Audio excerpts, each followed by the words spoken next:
os indígenas aqui não conheciam o cavalo, né? Apesar que o cavalo aparentemente apareceu no Novo Mundo, na América do Norte, antes de sumir e depois aparecer na Ásia Central. Mas veja bem, eles não tinham ideia o que era. Por outro lado, o pessoal da Ásia Central, que eu sempre falo deles, dos mongóis, criou uma brainnet com os cavalos. Na medida que eles faziam as crianças aprenderem a montar desde o início da infância, a sincronia do cérebro do cavalo com o cavaleiro formou uma arma imbatível. Por isso que eles conseguiam cavalgar de lado, quase caindo no chão, né? Mas não só isso, por isso que os exércitos mongóis, a cavalaria mongol... dominou tudo, né? Atravessou da Ásia Central e foi chegar lá na Europa, no Mediterrâneo. Porque eles tinham uma simbiose, que eu chamo de uma brainnet interespécie, entre espécies. Entendi. E isso pode explicar por que, essa é a minha teoria atual, por que certas espécies de animais são domesticados. Porque são as espécies que a gente consegue fazer a sincronia cerebral. Sabe, não é aquela ideia de que o bicho é que está domesticando o homem? Então, no caso dos lobos, eu tenho lido isso, existe uma domesticação recíproca. Recíproca, isso mesmo.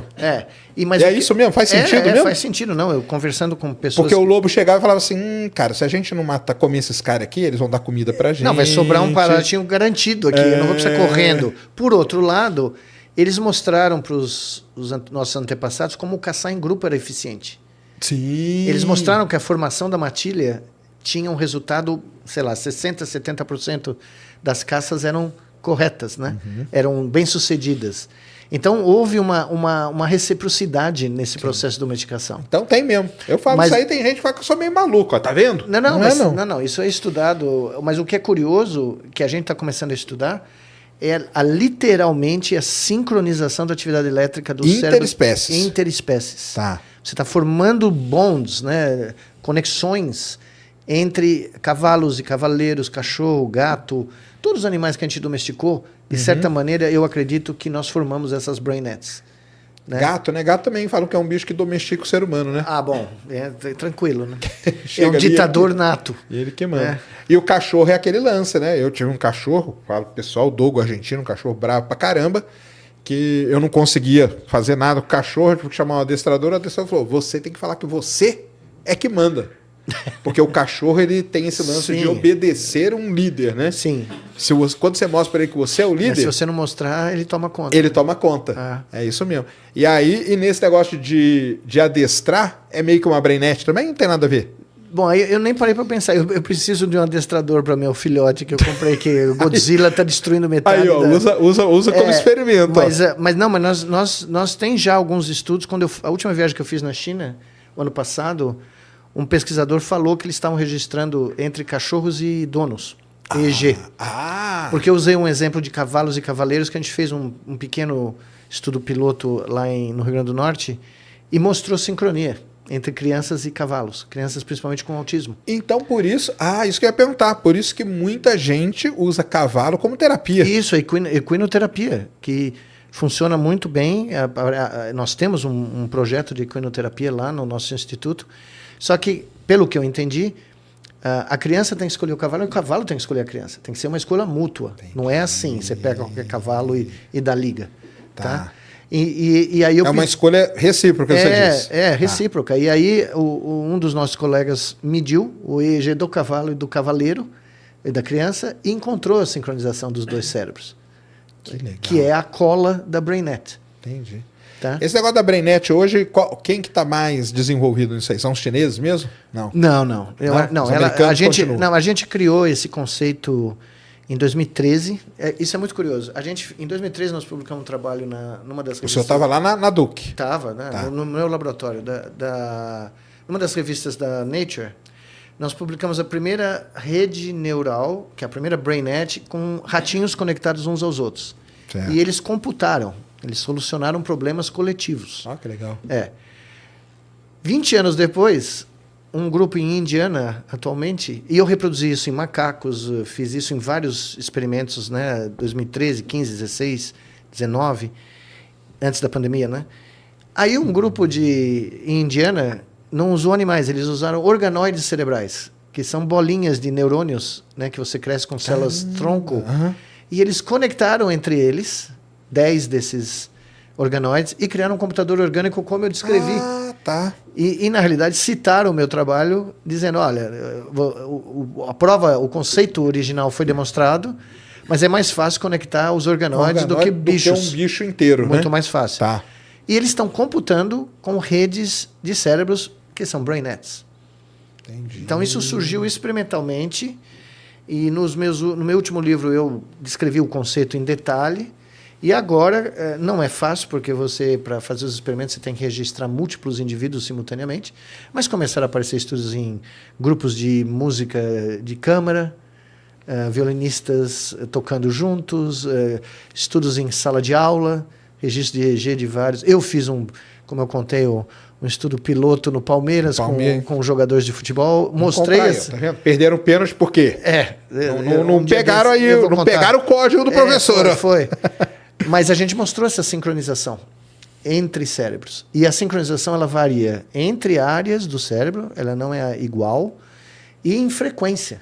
Então você está falando de múltiplos parâmetros. Quando você olha uma BrainNet, você mede quais as áreas estão sincronizando no tempo e em que frequência. Você tem um espectrograma por área. Tá? Falando isso aqui, a Karen Pereira mandou 10 aqui. Professor, minha cabeça explodiu com o VCDT.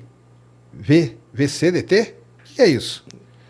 Putz, eu não sei o que é essa sigla também. Estou fazendo uma pesquisa na faculdade sobre seu livro. Opa! Penso em contextualizar para a psicologia clínica. Deve ser algum livro aí que o senhor publicou na área aí. Não, deve ser o verdadeiro criador, mas a sigla eu não estou reconhecendo. Ela pergunta assim, BrainNets e IC do Jung. Ah, sim, o inconsciente coletivo. Faz sentido? Faz. Eu falo isso no meu livro. Pedi para você indicar algum material. Então, eu estou escrevendo um livro nesse instante, comecei, né? Estou fazendo a pesquisa e estou começando a rascunhar só sobre BrainNets. E como esse conceito, o inconsciente coletivo é essa ideia que todos nós temos rotinas semelhantes quando nós vamos num campo de futebol, né? E a torcida começa a torcer por um time. Você vai, né? Você vai no ritmo. Por quê? Porque aquilo é quase como um ritual tribal. É quase que uma guerra simulada entre tribos. E aí, quer dizer que isso vem desde os nossos... da pré-história, sem dúvida. E aí eu comecei a coletar exemplos. Por exemplo, nós falamos dos lobos, né? Mas eu comecei a coletar exemplos do baleias, população de baleias, população de insetos. Olha. Eu comecei a usar... a construir a evolução das BrainNets desde os organismos mais simples até o ser humano. Aquele lance dos chimpanzés caçarem em tática de guerrilha, é uma BrainNet entre eles, eles têm grupos, né? Eu também não é a minha especialidade, mas sim, eles têm e tem lutas de clãs, né? Tem embates de clãs, né? Entendi. O tal do warfare, né? Que é a palavra em inglês que eu acho boa para isso, que é a prática da guerra, né? Sim. Não é só privilégio de nós, seres humanos, né? Os primatas têm comportamentos parecidos, né? Alguns, né? Inteligência Mil Grau mandou 10. Vamos tentar entender aqui o que ele falou. Salve, Sérgio. Nicoleles, se nós somos uma BrainNet capaz de usar interfaces cérebro-máquina e controlar máquinas e viver em mundos virtuais, afinal nós somos humanos? Nós somos humanos. E se não, o que nós somos? Nós continuamos sendo humanos, porque nós controlamos a tecnologia que a gente criou, não o oposto. Apesar que tem gente que já está virando o oposto, mas nós controlamos... porque, veja bem, a gente fala de tecnologias, coisas sofisticadas, né? Telefone, computador, mas tecnologias foram criadas desde a pré-história. Desde o primeiro machado que o cara empunhou para... Né? Desde a pedra lascada que ele descobriu que facilitava a extração de carne das carcaças, né? As primeiras facas, né, da história. Qual é a peculiaridade dos primatas e dos mamíferos em geral? Em particular no ser humano, né? Mas acontece a mesma coisa em chimpanzés e macacos. Toda a tecnologia que a gente cria é incorporada pelo cérebro como extensão de nós. Sim. O cérebro tem mapas do nosso corpo, né? O jogador de tênis, eu já falei isso aqui... A raquete vira uma extensão. A raquete é uma extensão do braço. Quanto mais o cara consegue fazer isso, melhor ele é. Melhor ele é. O violinista, né? Eu estava vendo ontem um videoclipe dos maiores violinistas da história do século XX, né? Na minha juventude, comecei a aprender violino e eu tive que parar por causa da faculdade de medicina, mas eu posso garantir, não é trivial. Difícil, né? Aí eu comecei a ver esses caras, alguns que eu nem conhecia, tá? Porque são pessoas dos anos 20, dos anos 30. É impressionante. Tem certos concertos, né, de Paganini e tal, em que eles fizeram uma série de testes com esses violinistas, né? Quão rápido, quão preciso, e mediram o espectrograma, né, para ver. É impressionante o que alguns desses caras fazem. Mas aí é o seguinte, porque não é todo mundo, né? Não. Então, aí o que acontece? É um treino, são cérebros que têm uma melhor uma boa adaptação ao treino, àquele tipo. Porque, por exemplo, você pode pegar um cara que é um excelente tenista, porque ele fez essa conexão, sim, mas numa outra coisa ele é péssimo porque ele tá... Claro, mas veja, a performance com a ferramenta é diretamente proporcional à assimilação da ferramenta. É aquele lance do cara dorme com a bola, né? Isso, lembra dorme que o cara falava? Não, tinha um Gentil Cardoso, que era um técnico e árbitro de futebol dos anos 40, 50, aqui no Brasil, dizia o seguinte: você dorme com a bola porque a bola é de couro, o couro é da vaca e a vaca come grama. Entendeu? Essa é a metáfora, o axioma número 1. Ele falava pro cara, você tem que dormir com a bola, entendeu? E eu conto isso no meu primeiro livro, no Muito Além do Nosso Eu encontrei uma narração de um gol do Pelé, Brasil e Inglaterra, aqui no Maracanã, 65, se não me engano, de um narrador que eu acompanhei a minha vida inteira, em inglês, da BBC, tá? E no último gol do Pelé, o Pelé sai da área do Brasil e vai. E o narrador em inglês vai falando, a bola não desgruda do pé dele, a bola não desgruda. Ele dribla, os caras e ele põe a bola por cima do goleiro, aí o cara fala... Perfeito, eu usei no meu livro. A bola é parte dele. É parte. Esse é o cara narrando o gol, entendeu? A intuição dele foi perfeita, porque os movimentos que o Pelé fazia, né, e acho que esse jogo tem no YouTube, se eu não me engano. Os movimentos que o Pelé fazia com a bola, ninguém acreditava que a bola não escapava, não sumia. E aí eu tenho uma figura no meu livro que é o cérebro do Pelé tinha a representação do pé, né, como todos nós. Sim. Só que tinha uma bola junto na representação, entendeu? Então, por isso que nós temos essa destreza manual, né? Você vê os pianistas modernos, é impressionante, né? A velocidade de coordenação, o piano é parte deles. Entendi. Mas o que eu queria saber é o seguinte, isso aí é aquele lance do dom. Tem isso aí? Tem um componente inato, eu não tenho dúvida, mas eu acho que tem... Mas qualquer um, igual o pessoal fala assim, como que é aquela frase coach aí pra galera, estude 10 mil horas de qualquer tema que você vai virar... Não, eu não acredito. Tipo, se qualquer um... Por exemplo, eu não tenho habilidade nenhuma com futebol, eu não me vejo jogando. Então, mas se você tivesse começado cedo, no começo da sua infância... A chance é que você teria a possibilidade de treinar o seu cérebro... Para desenvolver. Claro que tem... talento inato, né? Não tem dúvida, mas cada vez mais a gente tem visto, e eu estou lendo coisas as mais diversas possíveis, linguagem, né? Para esse livro das Brainettes, que o treinamento do cérebro é impressionante, o que você consegue fazer. Porque o Oscar, não sei se você já viu palestra do Oscar Schmidt. Não vi. Ele fala, eu vi ele jogar, nunca vi. Então, ele fala nas palestras dele o seguinte, eu era uma pessoa que não era para jogar basquete. Eu não era, entendeu? Mas eu fazia 1.500 arremessos por dia. Então, uma hora eu ia ficar... ele fala isso, uma hora eu ia ficar bom nesse negócio. Porque eu arremessava. Terminava o treino, eu ficava lá e fazia... Eu pensei que você ia falar que era porque... Eu me lembro de ter lido quando eu era criança que ele comia um bolo de Coca-Cola. Nunca ouvi falar disso na minha vida.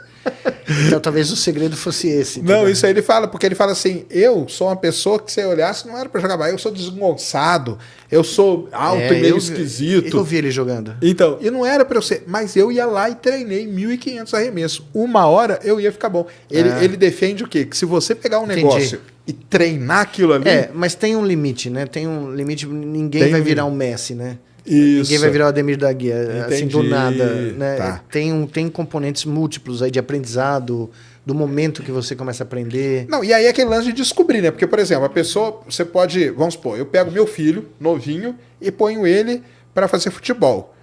Não se adaptou. Mas aí eu ponho ele para jogar, sei lá, basquete. Opa, no basquete ele se adaptou. Então, vai muito também A de cada indivíduo. Aí, essas coisas, será que pode ajudar a você descobrir qual eu é acho que sim, eu acho que sim. Eu tenho várias teorias para o esporte, para neurociência de alta performance, que é uma área que eu estou começando a... Porque a teoria da conspiração diz que os russos fazem isso, né, muito bem, eles conseguem descobrir logo porque, tipo, a Rússia... É que hoje não, porque está em guerra, mas pega lá a União Soviética, vamos falar, na época que eles ganhavam da muitas medalhas porque eles tinham um sistema que eles conseguiam descobrir rapidamente onde que o cara se adaptava. Eu não sei, mas a neurociência do esporte de alta performance está engatinhando, está começando. Entendi. Olha, é uma área aí, galera. Ó. É uma área que eu tenho muito interesse agora, porque é movimento, né? Sim, então você está com aquilo que o senhor falou. Então, veja bem, eu tenho um grupo controle sem movimento. Eu tenho seres humanos como nós, que nos movimentamos naturalmente. Eu quero agora estudar atletas de alta performance, que é o outro lado do espectro. Certo. Eu quero ver se as previsões que eu estou fazendo aqui nesse grupo sem movimento se aplicam do outro lado. É porque, se for verdade, você tem a possibilidade de olhar em certos parâmetros do sistema nervoso central numa criança de 12 anos e falar: esse aqui vai ser o próximo Estevão. Esse é o próximo Estevão. Porque assim, como que você explica que surge um Neymar, surge um Hendrick, surge um Estevão, e ao mesmo tempo surge o Yuri Alberto, que ele consegue, eu falo brincando, mas ele é o único cara que chuta bem com as duas pernas. Porque ele chuta a bola com uma perna e a bola pega na outra. Mas tem o melhor que ele, que é o cara que acabou de chegar lá, como é que chama? O Raul? O Raul. Não, mas o Raul nem Pedro tá jogando. Pedro Raul. Mas é que o Yuri Alberto, ele joga pelo menos, ele vai lá e dá a cara. Mas Então, porque aí você pode ajudar a escolher esses talentos, né? Eu acho que... E aí daria, por exemplo, para um país montar uma super equipe olímpica. Essa é uma das coisas que eu quero fazer. Essa é uma das coisas que eu quero fazer aqui no Brasil. Levar esse projeto... Eu tenho estudado isso há 2 anos já. Desde que eu comecei a fiz essa experiência no Palmeiras, meu hobby tem sido estudar a literatura emergente, que é muito emergente, né? Esse é muito novo, assim? Muito novo, muito. Porque, mas eu acho que é um negócio que tem futuro mesmo? Tem uma linha aí. O conceito de BrainNet, desse meu livro novo, tem uma parte do livro que eu estou falando sobre a BrainNet de performance de grupos humanos, sociais. E um dos temas é o esporte de alta performance. Porque, veja, a gente brinca, mas um time de futebol, a gente falava antigamente, né? Deu liga. Sim, deu química. Estão jogando por música. O Oswaldo Brandão falava isso quando foi técnico do Palmeiras. Eu não preciso mais treinar, eu vou na arquibancada porque é uma orquestra. Isso. Mas qual que é a base biológica dessa definição? Está aqui. O cara põe a bola no futuro porque ele sabe que o lateral direito vai sair, tá ali. Exatamente. Então, isso é treinável. E é treinável e montável. Você consegue colocar os cérebros certos na posição certa. Você pode ter um time, eu falei isso com o Abel, do técnico do Palmeiras, você pode ter um time de jogadores que não são espetaculares, mas como um coletivo, eles dão conta de um time que só tem craque. O oposto. Entendeu? Olha aí, ó. Então, a sinergia da BrainNet compensa a falta da excepcionalidade. Isso que eu acredito. Isso aí nos Estados Unidos, o senhor vai conseguir fazer uma coisa boa lá. Tipo o time de beisebol, por exemplo. Porque no beisebol tem aquela história antiga daquele livro do cara lá. O cara falou, você não precisa ter um time, você não precisa ter ninguém bom no seu time.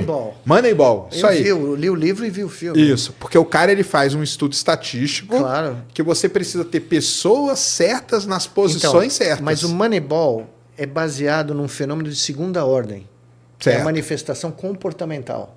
Tá. Eu estou indo na primeira ordem. Que é aqui. Então, você pode vir um passo antes ainda. Antes, exatamente. Aí, essa é a ideia. Pô, aí nos times de beisebol eles cobram essa ideia, hein? Não, mas não é só beisebol, não. Eu acho que vários esportes coletivos... eu estou conversando com gente em diferentes partes do mundo, as pessoas estão ficando absolutamente... Porque o treinamento que existe, que todo mundo fala, e também não é grande coisa...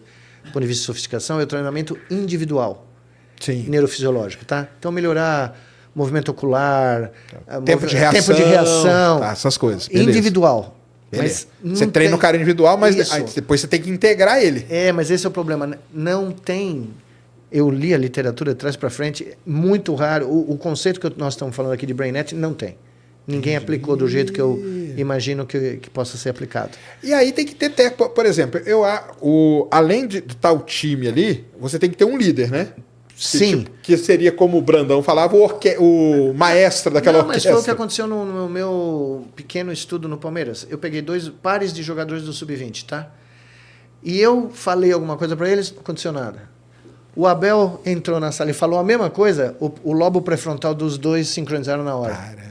E eu tava projetando isso na tela. Eu acho que o Bernardinho é um cara desses, cara. Eu tava projetando isso na tela do CT. Ah, todo mundo viu. O eletrocardiograma, não? Não, eletroencefalograma. Encefalograma. A cores, e todo mundo viu a sincronia, porque eu criei uma interface que era fácil de entender. Tá. Todo mundo caiu o queixo, entendeu? Aí eu consegui ver que, misturando isso com o tempo de reação, que haviam diferenças entre o lateral direito, back central, centroavante. Eu podia dizer qual era a posição do cara. Claro. Você podia até falar, ó, esse aqui está na posição errada. Talvez esse cara seja melhor ali. Esse é o que eu imagino que possa ser feito no futuro. Que demais. Isso aí é demais. Então eu tenho certeza, quer dizer, certeza que a neurociência vai penetrar, não tenho dúvida, porque ela já penetrou. Mas você acha que vai ter aceitação dentro do eu acho que vai, esporte, porque... assim? Quando começar a ter resultado, né? Exato, mas todo mundo que eu conversei na área, que são pessoas, né, de nível muito alto, profissional, a parte biomecânica está no limite. Não tem como extrair mais. Entendi. Você vê o número de contusões que os jogadores têm hoje em dia, né? Porque a rotina é massacrante, sim, não dá para o cara recuperar. Então, a parte biomecânica, o treinamento que existe disponível está ali, está no limite. Beleza. A parte metabólica, no limite. Falta isso aqui. Falta envolver o cérebro mesmo. Isso aqui, o mental que decide jogo. Cobrança de pênalti, jogar num estádio com 90 mil pessoas contra você gritando, né? Xingando. É o que os grandes jogadores falam, que é aquela visão de túnel, né? Isso, que é isolar tudo e ficar... Exatamente. Né? Mas eu acho que isso é treinável. É treinável. Isso é treinável. Olha aí, que demais. E isso vai ser... E aí é o que a gente estava falando. Se a gente provar essa hipótese, fica claro que a teoria das brainettes tem mérito, né? Porque você foi de um lado... com as pessoas que perderam o movimento, e você foi do outro com as pessoas excepcionalmente móveis, né? Entendi. Aí você conecta tudo. Eu acho que o Bernardinho é um cara desses, que é um cara que ele... Eu nem sei, ele tá na seleção de vôlei? Tá, e agora até renovou. É um cara... ele vai ficar... Eu acho que o vôlei seria um esporte legal de fazer essas coisas. Tem mais abertura, inclusive. Né? Eu acho que tem mais abertura, entendeu? E eu acho que ele é um cara com uma cabeça bem boa, assim. Talvez aí, fale com ele aí que ele dá uma... Vamos ver, né? E ele é um cara desse cara que é meio, parece que ele é meio um líder, assim, que quando ele fala, a galera... Bom, ele tem... Parece que conecta todo mundo. Ele tem uma carreira impressionante. Uma carreira impressionante. Eu já vi palestra dele também, que ele fala mais ou menos nessa linha aí, entendeu? De liderança e tal. Você vê que ele é um cara que manja dessas coisas. Nossa, isso aí seria uma revolução, hein? Seria. Porque não é só aplicável ao esporte, né? Ele é aplicado a qualquer... Você pode aplicar tudo. Você monta uma qualquer... empresa, eu vou pôr na empresa qualquer grupo social... Né, que precisa... Eu preciso pegar um novo CEO. Naquela galera ali, eu vou saber quem é o cara. E você precisa... vamos supor que você precisa otimizar a performance de um grupo social humano. Seja o que for. Né, uma equipe de astronautas imagina. Né, claro. Imagina na estação espacial, onde tudo é no limite, né? Não, imagina a ideia lá do Elon Musk, que é mandar 100 numa nave. Tem que, se não tiver, vai dar uma confusão ali dentro maluca. O problema atual da NASA é tirar os 2 que estão lá. Esse é o grande problema atualmente. Aliás, virou meme nos Estados Unidos. Uma outra coisa que eu ia falar é aquele grupo americano dos SEALs, né? Parece que eles têm uma brainnet forte ali entre eles também. Qual é? Os SEALs, aquele grupo de elite do exército americano. Ah, os SEALs? SEALs. Sim. Não, bom, ali é outra coisa, né? Ali é E tem muito problema depois que os caras saem de lá, né? Tem traumas? Tem, né? O índice de suicídio, o índice de violência doméstica, síndrome pós-traumática. Entendi. A coisa tem esse problema mais grave aí. Vamos ficar no futebol. Tá.